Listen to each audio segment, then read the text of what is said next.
Olá, boa noite. No último domingo, várias manifestações aconteceram pelo Brasil a favor da Lava Jato, data em que a prisão do ex-presidente Lula completou exatamente um ano. Entretanto, a mesma data foi usada para protestos a favor do ex-presidente e contra sua prisão. Em pauta, uma série de discussões. STF, Lava Jato, Justiça Eleitoral, prisão de Lula e Lula livre. Assuntos que aquecem os noticiários e mostram que o brasileiro resolveu, de uma vez por todas, ser o protagonista da política, ao invés de sentar no sofá e apenas criticar os governantes. E sobre isso a gente conversa hoje com o advogado e professor de Direito, Marco Antônio da Silva. Boa noite, doutor. Bem-vindo. Boa noite, Roberto. E também converso com o professor universitário Gilson Ildefonso de Oliveira. Tudo bem, doutor? Bem-vindo. Boa noite. Muito obrigado pelo convite. É uma honra estar aqui. Começar falando sobre essas manifestações que aconteceram no último domingo, manifestações pelo Brasil inteiro contra o STF. A Lava Jato ainda mantém esse ar de apoio popular ou já é possível identificar alguns sinais de desgaste? O que o senhor acha? A Lava Jato continua sendo apoiada pelo povo, porque a Lava Jato é apenas um nome, é só questão de semântica. O que havia até então era a ausência de condenação de poderosos. E a Lava Jato já condenou mais de 100, praticamente todos detentores de poder. Anteriormente só se via o PPP sendo condenado, o preto, o pobre e a prostituta, é o PPP ao qual eu me referi. E a Lava Jato trouxe essa novidade sadia para o povo. É o judiciário julgando, o MP investigando, supervisionando a investigação que ficou a critério da Polícia Federal. Trouxe então, quarto P, né? O político. Sim. O povo, na minha opinião, está satisfeito com a Operação Lava Jato e os seus desdobramentos. E o STF está sendo objeto de várias manifestações contrárias à sua atuação, porque caminha numa direção a respeito da qual a sociedade se coloca contra. Ministros falando mais do que devem, ministros comentando decisões de colegas ou de juízes de instâncias inferiores, o que inclusive é vedado pela Lei Orgânica da Magistratura. Alguns ministros, se houvesse algum poder, alguma forma de controle do STF, certos ministros já teriam sido penalizados, porque são reiteradamente infratores da LOMAN. O ministro Gilmar Mendes é um deles. Vamos dar nomes aos bois. Como é que o senhor vê isso, doutor Marco? Olha, Roberta, primeiramente, eu quero dizer que ninguém é contra o combate à corrupção. Aliás, todos, acredito que todos, defendem o combate à corrupção. E alguns corruptos pensam que também não são corruptos. Já está num estado mental, inclusive, de achar que aquilo é normal. E eu quero deixar isso bem claro. Agora, isso não significa que o combate à corrupção tem que se dar de qualquer forma. O processo penal é um processo que vem na toada da civilização. É um modo civilizatório de punir o próximo. Então, os fins também não justificam os meios. Então, eu vejo com muita preocupação algumas medidas que tentam se tomar ao afogadilho, vendo aqui o clamor da população, para se aprovar medidas que no dia a dia vai atingir também o cidadão que está aí sentado, que não tem possibilidade de defesa muitas vezes, que vai depender hora da defensoria, hora do combativo advogado, do convênio, muito mal remunerado, sem estrutura, contra um Ministério Público com perito, um Ministério Público com agentes muito bem remunerados, com assessoria. Então, eu acho que a justiça ela é cega justamente para que ela possa ser idônea e isenta de malversações, mas as suas balanças elas têm que estar muito bem posicionadas. E hoje isso não está acontecendo, porque todo réu, seja ele inocente ou não, já está sendo presumidamente culpado. Então, eu sou um defensor das investigações, seja qual nome levar, como bem disse o doutor, Lava Jato é apenas um nome. As pessoas estão adorando essa operação como se fosse uma pessoa. Qualquer dia eu ainda acordo e vejo a Lava Jato passando por aí. Lava Jato é apenas um nome, é um rótulo. e, em nome deste rótulo, não se pode fazer qualquer coisa. Mas é um rótulo que trouxe uma certa vida e um certo alívio quando a gente se fala de combate à corrupção para o povo, pelo menos, né? A gente tem algumas imagens da manifestação que aconteceu no último domingo. Essas imagens aqui na Praça da Independência são manifestações que aconteceram no país inteiro, aqui em Santos, a favor da Lava Jato, e algo constituído também pelo Movimento Brasil Livre. Como é que vocês veem essas manifestações? Vocês acham que elas perderam um pouco de força agora, nesse momento? A gente viu por anos, né, as manifestações acontecendo e mudando um pouco o nosso cenário. Como é que vocês veem hoje essa manifestação? Ela tem a força que tinha anos atrás? Não, as manifestações, qualquer manifestação pacífica, ela é sadia. Então, desde que não haja violência, eu apoio qualquer espécie de manifestação e o povo deve ser ouvido de diferentes formas e uma delas é através dessas manifestações, desde que pacíficas, sem problema algum. Eu quero voltar um pouquinho só para dizer que o que se tem feito em termos de Lava Jato não é de qualquer jeito. Nós temos uma Polícia Federal eficiente, como nunca houve nesse país, atuando dentro da legalidade, eventuais deslizes o Judiciário tem corrigido, um Ministério Público eficiente. O Ministério Público, na verdade, é um quarto poder. Nós temos Legislativo, Executivo, Judiciário e temos um quarto poder, que é o Ministério Público, dividindo a bola ali com a imprensa.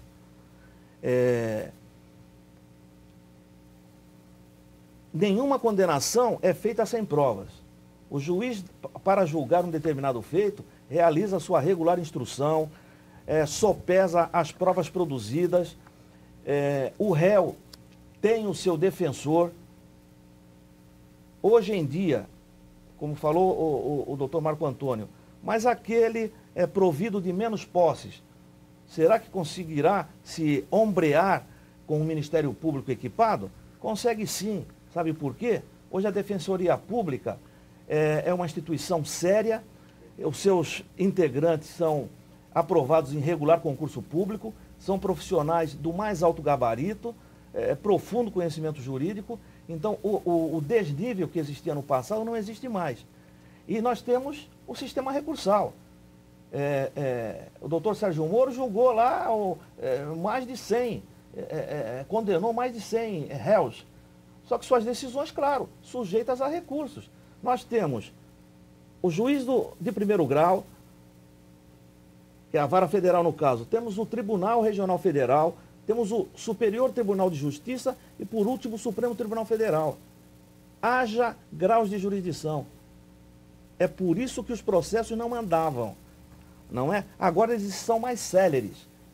E há quem não goste de celeridade.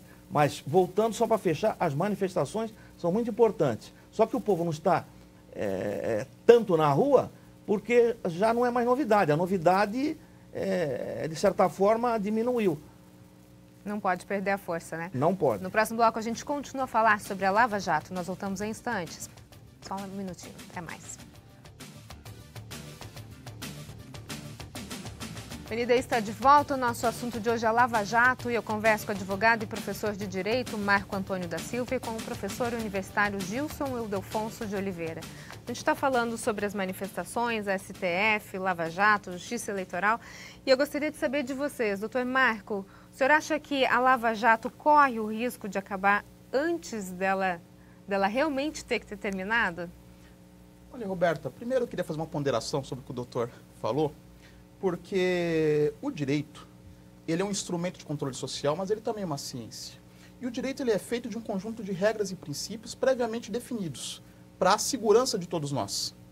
Então, quando o doutor fala que existem várias instâncias, o Supremo, o STJ, o juiz de primeiro grau, é importante dizer que o nosso sistema judiciário ele está viciado num autoritarismo muito arraigado.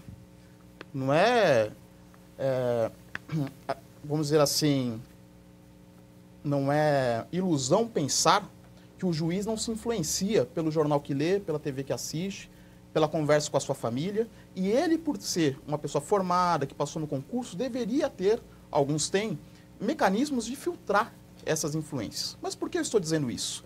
Porque pensar como muitos juízes pensam e pensavam, por conta até do que estava no nosso antigo Código de Processo, que ele pode decidir com base na sua livre convicção, ainda que motivada, porque não é motivada juridicamente, falava livre convicção motivada, e que seja nas provas, com seu pensamento, como diz o doutor, mas a livre convicção, ela vem de uma teoria solipsista da filosofia. Aquela teoria que diz que o conhecimento da pessoa está na experiência que ela própria tem. O conhecimento não está no mundo, está nela. Isso quer dizer que nós temos 20 mil juízes no Brasil aplicando 20 mil direitos. O direito de acordo com a sua cabeça. De acordo com a sua cabeça. O direito ele tem que ser sistemático. A mesma punição, na mesma circunstância que tem que ter Sérgio Cabral, tem que ter Temer, tem que ter Marco Antônio, tem que ter Roberta, Você tem acha que ter o pobre, hoje isso não existe? Isso não acontece. Tanto não acontece que nós não estamos discutindo justiça, nós não estamos discutindo estrutura, nós estamos discutindo se é o juiz A ou é o juiz B que vai julgar. Se é a justiça eleitoral ou se é a justiça federal. E por que isso? Discutir Porque isso? todo mundo quer dar pitaco? Não. Por que a gente chegou nesse ponto? Porque todo juiz, perdão, com a generalização, grande parte dos juízes querem ser atores do processo político. É o que o doutor falou do Supremo, como muitos ministros, ao invés de julgarem, fica dando entrevista, antecipando o voto. Então, hoje a Lava Jato virou uma grife. Circo, um grande circo, circo. um palco? A Lava Jato virou uma grife. Volto a dizer, não estou dizendo que não tem que investigar. Tem que investigar. Não estou dizendo que não tem que punir. Tem que punir. E vai ser muito bom quando a Lava Jato chegar nas prefeituras também. Porque a corrupção não está só lá em cima, não. Está aqui embaixo dos nossos olhos. Ocorre que o Código de Processo Penal traz critérios para prender. Não pode sair prendendo assim. Você acha que a Lava Jato cometeu algum erro? De acordo com isso que você está falando? Todo mundo comete erro. A Lava Jato é feito por homens. Os homens não são infalíveis. Em que pese alguns juízes pensem que são. Prisão de Lula é um erro? Acredito que não. Mas a prisão cautelar do Michel Temer, não estou entrando no mérito se ele é corrupto ou não é corrupto, se ele errou ou não errou, se praticou crime ou não praticou. Fato é que se o crime houve há anos atrás. E o Código de Processo Penal não permite a prisão naquela circunstância. Tanto é que a própria comunidade acadêmica criticou a forma que ele foi preso. E mais do que isso, um senhor de mais de 70 anos, eu acho que tem 80 anos, precisa daquela operação toda para prender um ex-presidente, um Corolla. Mas isso aí, será que não foi para trazer, de repente, sair da esfera só que Lava Jato é PT? De repente, colocar um outro partido no palco também? Juiz não é ator. Eu fui juiz durante 22 anos. Juiz não é ator. Atores, atualmente, nós temos no Supremo Tribunal Federal. Ali sim, tirando o Supremo Tribunal Federal, a população hoje sabe o nome dos ministros do STF, mas não sabe o nome dos ministros do STJ. Não sabe os nomes dos juízes da sua comarca.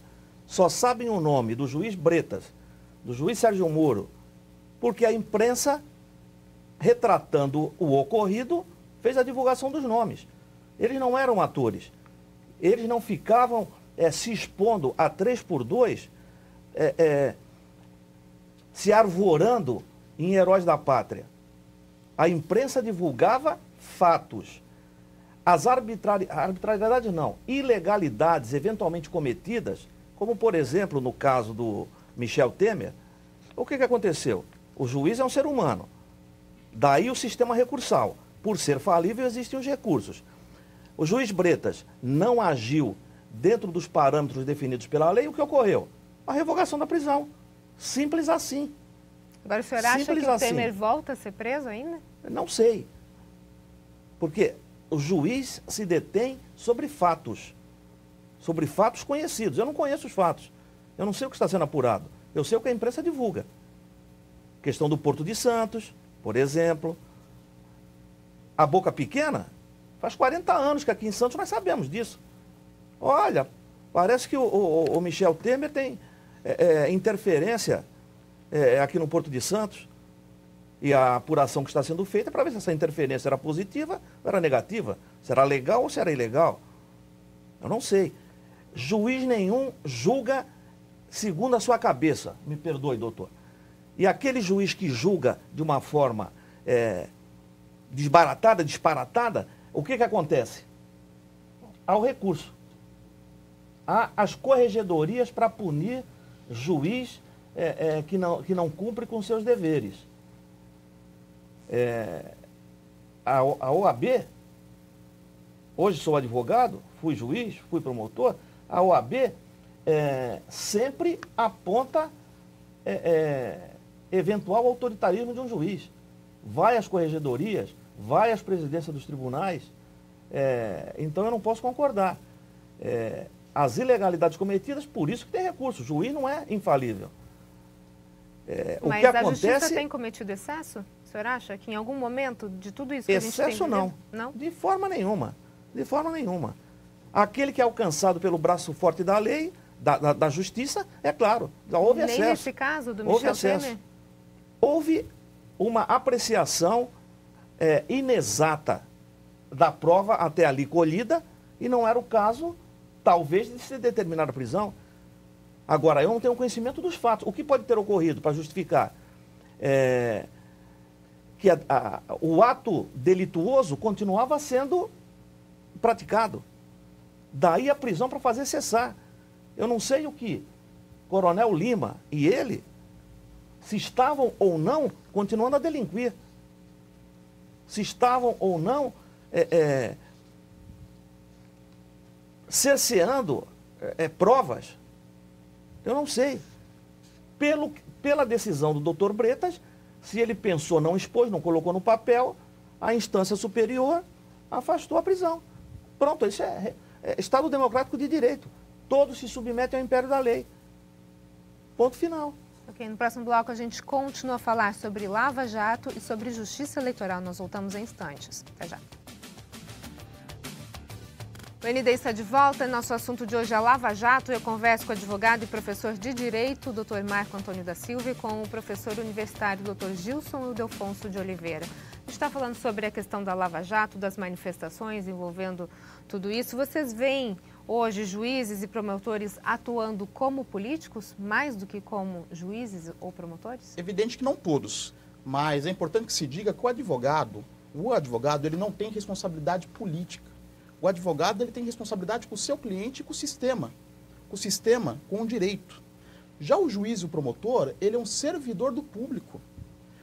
Eu volto a dizer, a Lava Jato é louvável. Quero, inclusive, que ela venha aqui para a Baixada Santista. Eu sou daqui, que cidadão não quer? Eu quero que ela venha aqui para a Baixada Santista.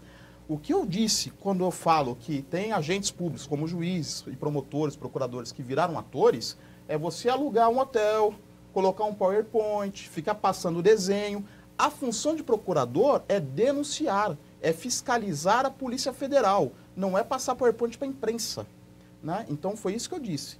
E volto a dizer, cada um deles não é um juiz do povo em si mesmo. Eles fazem parte de um sistema judicial que tem que ser íntegro e coerente. Não pode haver esses bate-bocas entre um juiz da primeira instância com um magistrado da Suprema Corte. O direito é um só. O direito não é nem aquele que o juiz da comarca aqui diz e nem aquele que o ministro Gilmar Mendes diz lá. Quando o colegiado chega a uma interpretação definitiva, as pessoas precisam se inclinar. Recentemente, o ministro Barroso foi contra a decisão de mandar crimes comuns, o julgamento de crimes comuns. Mas mesmo que ela seja tendenciosa, ao que todo mundo vê que é tendenciosa. Então, mas... Porque, na verdade, a gente espera que o STF julgue de forma neutra. Não é isso que o povo vê. É que nós não podemos confundir o julgamento. O julgamento é um ato hermenêutico, é um ato de interpretação. Mas ele não se descola da letra, do texto. Todo texto tem um significado a priorístico, um significado desde o princípio, em que nem o advogado, nem o promotor, nem o juiz está autorizado a falar qualquer coisa de qualquer coisa. Eu não posso dizer que esta cadeira é cama. O que acontece no Brasil é que tem gente dizendo que gato late, e gato não late. Como é que o senhor vê isso, doutor Gilson? Eu volto a frisar, o mundo do juiz são os autos. É a prova ali, temos uma pretensão, temos uma reação e temos uma instrução do processo. Provas colhidas. E temos a lei. O juiz, o que vai fazer é sopesar qual é a acusação, a prova produzida fortalece essa acusação, tenho elementos para condenar, condeno, não tenho, absolvo. Quem não gostou, recorre.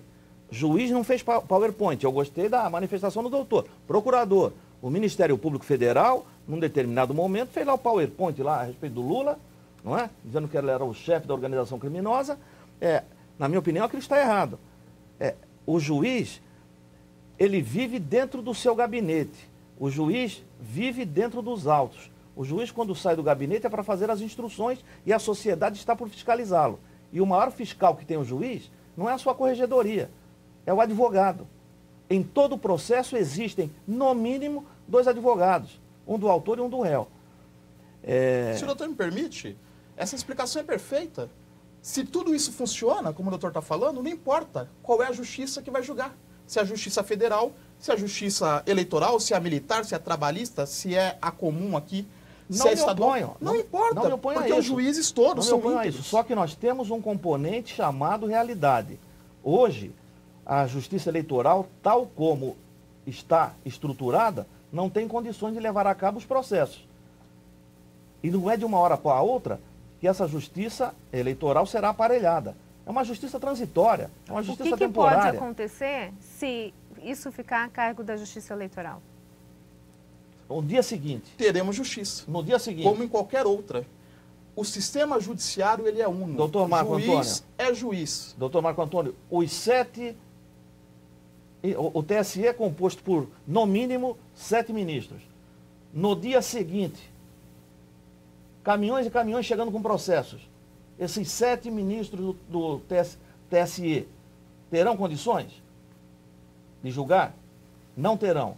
Tribunal Regional Eleitoral, também 7 integrantes dos tribunais regionais eleitorais, também não terão condições de julgar.